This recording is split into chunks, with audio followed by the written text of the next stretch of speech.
Mirko Di Girone, un attimo di appannamento ad un tratto della partita, l'avevate compromessa, poi però siete stati bravi a rimetterla in piedi, 3-3 finale. Io penso che il risultato tutto sommato sia giusto perché abbiamo creato tanto nel secondo tempo, abbiamo dovuto spingere e rischiare un po',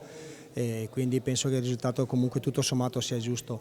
Siamo un po' sempre, diciamo così, vittime, passami il termine, di noi stessi perché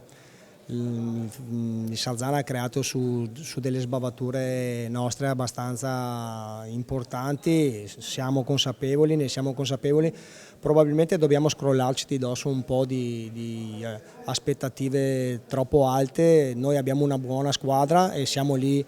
in alto in classifica al momento perché comunque ci siamo sudati e guadagnati i punti che abbiamo fatto, però dobbiamo stare anche un po' sereni, giocare con più serenità, con più tranquillità, perché a volte subiamo un po' la tensione o l'obbligo di vincere a tutti i costi e questo ci limita su tante cose, però tutto sommato sono soddisfatto. Altre squadre potevano perderla questa partita, voi invece siete stati bravi a recuperarla.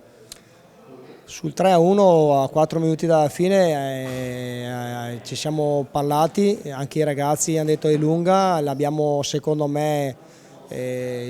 abbiamo gestito qualche palla con un po' di fretta, ma è normale, sei sotto di 2 gol, però poi ci siamo un po' riorganizzati e abbiamo fatto 3 o 4 attacchi abbastanza ficcanti, abbastanza importanti e secondo me abbiamo meritato comunque il pareggio almeno. Samuele è stato dal cilindro un numero da campione. Sì, ma Samuele questi numeri ce li ha sempre avuti e quindi ci ha dato lì, in quel momento lì, ci ha dato una buona mano. Però io penso che il pareggio sia frutto del lavoro di tutti quanti perché chi anche ha giocato qualche minuto meno ha dato un contributo per tenere comunque un ritmo alto della partita, ha dato un contributo per dare pressione alla partita e quindi penso che sia un pareggio Di gruppo. positivo di gruppo, sì, ecco questo.